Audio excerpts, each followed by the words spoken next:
রাখবেন, আমরা যেভাবে হিন্দুত্ববাদের মোকাবেলা করেছি, নাস্তিক্যবাদের মোকাবেলা এর চেয়ে আরো কঠোরভাবেই করব আমরা।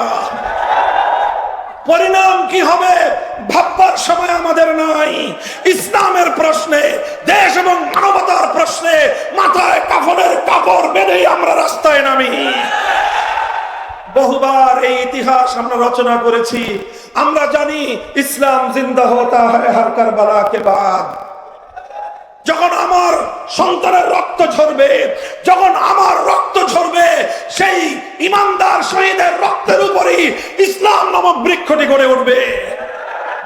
আন্দোলনে ছিলাম আমরা, সংগ্রামে ছিলাম আমরা, কারারুদ্ধ হয়েছিলাম আমরা, 13 সাল থেকে 21 সাল পর্যন্ত রক্ত দিয়েছি আমরা, শাহাদাতের রক্ত দিয়ে ধৌত করেছি বাংলার এই রাব্বিস স্থলের রাজপথ। আমরা সব জায়গায় ছিলাম এবং বিজয়ের পরে আমরা সংখ্যালঘুদেরকে পাহারা দিয়েছি। আমরা চাঁদাবাজ মাস্তানদের হাত থেকে ব্যবসায়ীদের নিরাপত্তা দেওয়ার চেষ্টা করেছি। আজও পর্যন্ত আপনাদের সহযোগিতায় নিরলসভাবে আমরা কাজ করে যাচ্ছি, ভবিষ্যতেও আমরা কাজ করে যাওয়ার ইচ্ছা রাখি।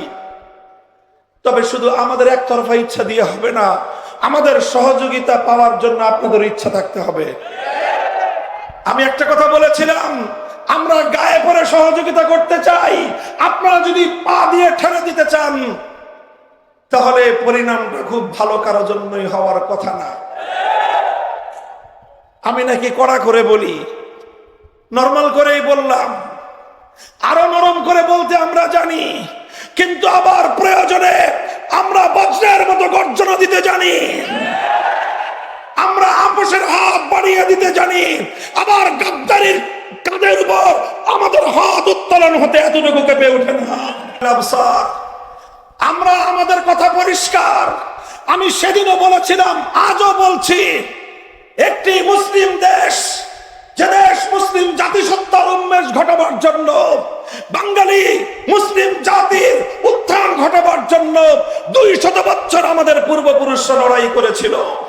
লড়াই করেছিল হাজী শরীয়তুল্লাহ, লড়াই করেছিল মীর নেসার আলী ওরফে তিতু মীর, লড়াই করেছিল ফকির মজনু শাহ, আর লড়াই করেছিল দীর্ঘ একটা সময় পর্যন্ত এদেশের আলেম সমাজ। এত সংগ্রাম, এত লড়াইয়ের মধ্য দিয়ে যে মুসলিম জাতিসত্তার উন্মেষ ঘটেছিল, সেখানে আপনারা হিন্দুত্ববাদ আর হিন্দুয়ানি মূর্তির কালচার বাস্তবায়ন করার পায়তারা চালিয়েছিলেন। এদেশের মানুষ সেটাকে ভালোভাবে নেয় নাই। আগামী দিনেও কেউ যদি চেষ্টা করেন, আমি আপনাদেরকে পরামর্শ দিব, 5ই আগস্টের শেখ মুজিবুর রহমান সাহেবের মূর্তিগুলো দেখে আগামী দিনে সকল রাষ্ট্রনায়করা শিক্ষা গ্রহণ করবে। আমরা ভাস্কর্যের বিরোধিতা করেছিলাম, সে ভাস্কর্য হোক বঙ্গবন্ধুর, সে ভাস্কর্য হোক জিয়াউর রহমানের, সে ভাস্কর্য হোক এরশাদের, সে ভাস্কর্য আমার বাবার হলো। আমি বলেছিলাম, আমাদের হাতে ক্ষমতা আসলে সব ভাস্কর্য আমরা ভেঙে গড়িয়ে দেব। আজও আমাদের সেই কথা। আমাদের কথা হিন্দু ধর্মাবলম্বীদের উপাসনালয়ে রক্ষিত কোনো মূর্তি নিয়ে আমাদের কোনো কথা নাই।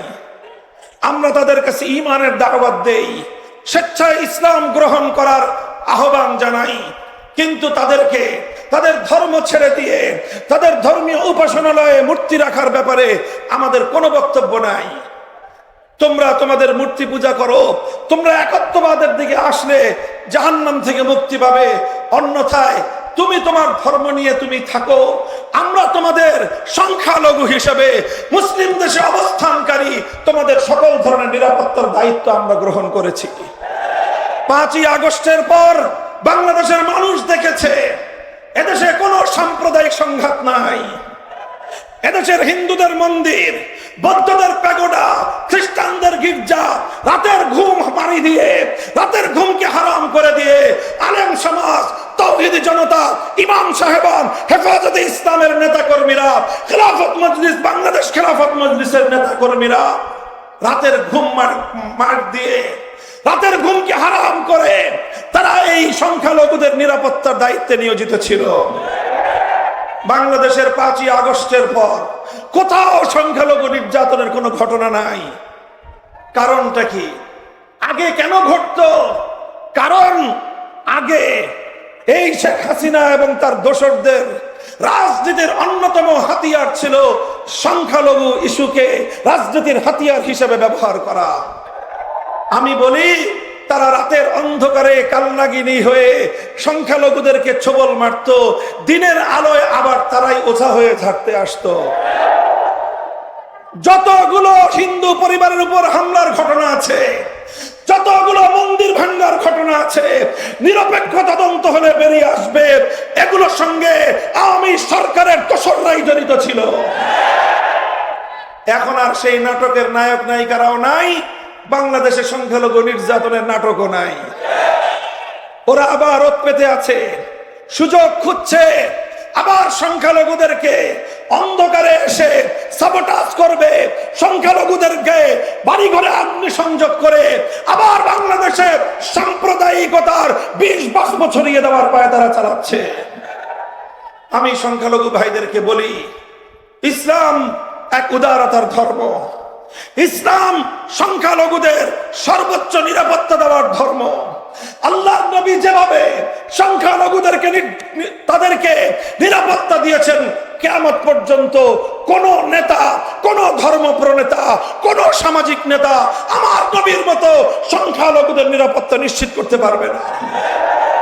সংগ্রামী সাথী ও বন্ধুগণ, সংখ্যালঘুদের অধিকারের পাশাপাশি মনে রাখতে হবে, 200 বছরের আমাদের সংগ্রাম ছিল বাঙালি মুসলিম একটি জাতিসত্তা গড়ে তোলা।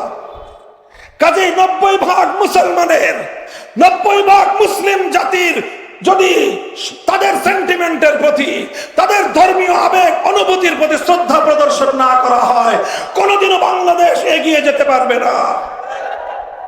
কাজেই আজকে অন্তর্বর্তীকালীন সরকারকেও আমরা একটি কথা বলে দিতে চাই, আমরা আপনাদেরকে সহযোগিতা করতেছি। আন্দোলনে ছিলাম আমরা, সংগ্রামে ছিলাম আমরা, কারারুদ্ধ হয়েছিলাম আমরা, 13 সাল থেকে 21 সাল পর্যন্ত রক্ত দিয়েছি আমরা, শাহাদাতের রক্ত দিয়ে ধৌত করেছি বাংলার এই 24 ধানের রাজপথ। আমরা সব জায়গায় ছিলাম এবং বিজয়ের পরে আমরা সংখ্যালঘুদেরকে পাহারা দিয়েছি। আমরা চাঁদাবাজ মাস্তানদের হাত থেকে ব্যবসায়ীদের নিরাপত্তা দেওয়ার চেষ্টা করেছি। আজও পর্যন্ত আপনাদের সহযোগিতায় নিরলসভাবে আমরা কাজ করে যাচ্ছি, ভবিষ্যতেও আমরা কাজ করে যাওয়ার ইচ্ছা রাখি। তবে শুধু আমাদের একতরফা ইচ্ছা দিয়ে হবে না, আমাদের সহযোগিতা পাওয়ার জন্য আপনাদের ইচ্ছা থাকতে হবে। আমি একটা কথা বলেছিলাম, আমরা গায়ে পড়ে সহযোগিতা করতে চাই, আপনারা যদি পা দিয়ে ঠেলে দিতে চান তাহলে পরিণামটা খুব ভালো কারোর জন্যই হওয়ার কথা না। আমি নাকি কড়া করে বলি, নরমাল করেই বললাম, আরো নরম করে বলতে আমরা জানি, কিন্তু আবার প্রয়োজনে আমরা বজ্রের মতো গর্জনা দিতে জানি, আমরা আপোষের হাত বাড়িয়ে দিতে জানি, আবার গাদ্দারির কাঁধের উপর আমাদের হাত উত্তোলন হতে এতটুকু কেঁপে ওঠে না। সংগ্রামী সাথী ও বন্ধুগণ, আমি অন্তর্বর্তীকালীন সরকারকে বলবো, খবরদার, হিন্দুত্ববাদ এদেশের মানুষ পছন্দ করে না। হিন্দুরা হিন্দুদের ধর্ম নিয়ে থাকবে, 90% মুসলিম জাতিসত্তার সন্তানদের উপর, আগামী প্রজন্মের উপর হিন্দুত্ববাদ চাপিয়ে দেওয়ার ষড়যন্ত্র আমরা অতীতেও বরদাস্ত করি নাই, ভবিষ্যতেও বরদাস্ত করব না। হিন্দুত্ববাদের জায়গায় যদি আবার নতুন করে নাস্তিক্যবাদ ছড়িয়ে দিতে চান, স্কুলে আমাদের কোমলমতি সোনামণিদেরকে যদি আপনারা নাস্তিক্যবাদে দীক্ষিত করতে চান, মনে রাখবেন, আমরা যেভাবে হিন্দুত্ববাদের মোকাবেলা করেছি, নাস্তিক্যবাদের মোকাবেলা এর চেয়ে আরো কঠোরভাবেই করব আমরা। পরিণাম কি হবে ভাববার সময় আমাদের নাই। ইসলামের প্রশ্নে, দেশ এবং মানবতার প্রশ্নে মাথায় কাফনের কাপড় বেঁধেই আমরা রাস্তায় নামি। বহুবার এই ইতিহাস আমরা রচনা করেছি। আমরা জানি ইসলাম জিন্দা হতা হ্যায় হর কারবালা কে বাদ। যখন আমার সন্তানের রক্ত ঝরবে, যখন আমার রক্ত ঝরবে, সেই ইমানদার শহীদের রক্তের উপরই ইসলাম নামক বৃক্ষটি গড়ে উঠবে। আমরা বলতে চাই, নাস্তিক্যবাদ আমরা দেখতে চাই না।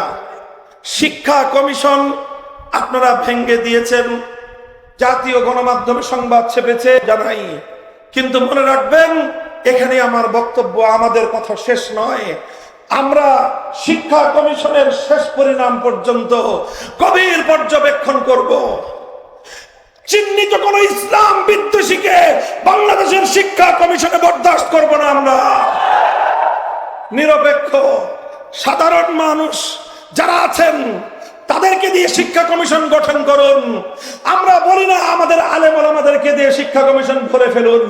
আমরা শুধু এতটুকু আবদার করি, 90% মুসলমানদের দেশের শিক্ষা কমিশনে শিক্ষা এবং পাঠ্যসূচি নির্ধারণের ক্ষেত্রে আলেম সমাজের কন্ট্রিবিউশন থাকা দরকার। একজন অন্তত আলেম প্রতিনিধি রাখুন, ইসলামী শিক্ষাবিদ রাখুন, এরপরে অন্যান্য বিভাগ থেকে রাখুন, যাতে এমন কোন পাঠ্যসূচি আমার সোনামণিদের জন্য প্রণীত না হয় যেটা আমার সন্তানের ঈমানকে হরণ করতে পারে। মনে রাখবেন, আগামী প্রজন্মের ঈমানকে রক্ষা করবার জন্য আমরা যুদ্ধ করতে প্রস্তুত থাকি। আরেকটা কথা, এটাই আমার সর্বশেষ পয়েন্ট। আন্তর্জাতিক মানবতা বিরোধী যে আন্তর্জাতিক মানবতা বিরোধী দমন, মানবাধিকার বিরোধী দমন যে আইন, সেই দমন আইনের সংস্কারের মাধ্যমে নতুন কিছু ধারা অন্তর্ভুক্ত করার প্রস্তাবনা এসেছে। তার মধ্যে 3টি ইস্যু খুব স্পর্শকাতর। 1 নম্বর, ট্রান্সজেন্ডারের নামে সমকামিতাকে বাংলাদেশে বৈধতা দেওয়ার পায়তারা চলছে। 2 নম্বর, ম্যারিটারিয়াল রেপ, বৈবাহিক ধর্ষণের আখ্যা দিয়ে স্ত্রীর উপর আল্লাহ প্রদত্ত স্বামীর অধিকার খর্ব করবার পায়তারা চলছে। 3 নম্বর, জোরপূর্বক গর্ভধারণ ইত্যাদি শিরোনামে আল্লাহ প্রদত্ত প্রতিটি দম্পতির স্বাভাবিক নরমাল সম্পর্ককে বিঘ্নিত করে প্রতিটি দম্পতির মধ্যে ঘরে ঘরে অশান্তির আগুন জ্বালিয়ে দেবার পায়তারা করছেন। মনে রাখবেন, আল্লাহ প্রদত্ত প্রতিটি দম্পতির যে অধিকার, সেই অধিকার যদি হাত দেওয়ার চেষ্টা করেন, আমরা আমাদের পরিণামের কথা চিন্তা করার সুযোগ পাব না। সে হাত আমরা ভেঙে গুড়িয়ে দিতে উদ্যত হব। 3 নম্বর ইস্যু হলো, ভারতে একের পর এক ঘটনা ঘটছে, আমার নবীর ইজ্জতের বিরুদ্ধে কটূক্তি করা হচ্ছে। নূপুর শর্মা থেকে আজকে রামগিরি মহারাজ পর্যন্ত একটার পর একটা আমার নবীর ইজ্জত নিয়ে আপনারা চিনিমিনি খেলছেন। সেদিন দেখলেন মুম্বাইয়ের মুসলমানেরা, ভারতের মুসলমানরা কিভাবে গর্জে উঠেছে। যদি আপনারা এভাবেই আমার নবীকে আঘাত করতে থাকেন, আপনার দেশের অখণ্ডতা রক্ষা করতে পারবেন না। বাংলাদেশের রাষ্ট্রকে বলবো, ভারতীয় রাষ্ট্রদূতকে তলব করে হুঁশিয়ার করে দেন। মনে রাখবেন, ওরা আমার নবীকে গালি দিবে আর আপনারা ইলিশ মাছ রপ্তানি করে পীড়িত করবেন। বাংলাদেশের মানুষ সেই প্রেম দেখতে বরদাস্ত করবেন। কথা বলেন ঠিক না বেঠিক? বলবেন রপ্তানি না করলে আমাদের বৈদেশিক মুদ্রা আসবে না। শুনে রাখেন, নবীর ইজ্জতের বিনিময়ে কোন রেমিটেন্স, কোন বৈদেশিক মুদ্রা আমরা খেতে চাই না। যদি বলেন যে না খেয়ে থাকতে হবে, আল্লাহর পয়গম্বরের উম্মতেরা বলবে প্রয়োজনে পেটে পাথর বাঁধবো, এরপরেও নবীর দুশমনের সঙ্গে কোনো আপোষ নাই। আগামী সোমবার দিন 30শে সেপ্টেম্বর, বলেন আগামী সোমবার 30শে সেপ্টেম্বর বিকাল 3টায় ঐতিহাসিক বাইতুল মোকাররম উত্তর গেটে হেফাজতে ইসলামের পক্ষ থেকে নবীর ইজ্জতের বিরুদ্ধে কটূক্তি করার প্রতিবাদে বিক্ষোভ সমাবেশ মিছিল হবে। যাবেন তো ইনশাআল্লাহ? আমরা দেখিয়ে দিতে চাই আমরা শান্তিপূর্ণ প্রতিবাদ জানাতে জানি। আমরা দেখিয়ে দিয়েছি আমাদের নবীর ইজ্জতের হেফাজতের জন্য শাপলা চত্বরের পিচ ঢালা রাস্তাকে বুকের রক্ত দিয়ে রঞ্জিত করতে আমরা জানি। আল্লাহ পাক তৌফিক দান করুন। আখেরি পয়গাম, আল্লাহর জমিনে যদি আপনারা বৈষম্যহীন পূর্ণাঙ্গ ইনসাফপূর্ণ সমাজ কায়েম করতে চান, মানব রচিত তন্ত্র মন্ত্র দিয়ে সম্ভব নয়। এজন্য আল্লাহ প্রদত্ত এক রাজনৈতিক বন্দোবস্তের প্রয়োজন, আর সেই রাজনৈতিক ব্যবস্থার নাম হলো খেলাফতের রাজনীতি। আমরা সেই খেলাফত বাস্তবায়ন করার জন্য একটি শপথে বলিয়ান হতে চাই। আপনারা আমাদের সঙ্গে আল্লাহর জমিনে আল্লাহর খেলাফত কায়েমের সংগ্রামে কারা কারা যোগদান করবেন? আল্লাহ পাক আপনাদেরকে কবুল করুন। বাংলাদেশ খেলাফত মজলিস, যুব মজলিস, ছাত্র মজলিস সহ আমাদের সংগঠনগুলোতে আপনারা শামিল হন। ইনশাআল্লাহ দেখা হবে রাজপথে, কথা হবে স্লোগানে স্লোগানে।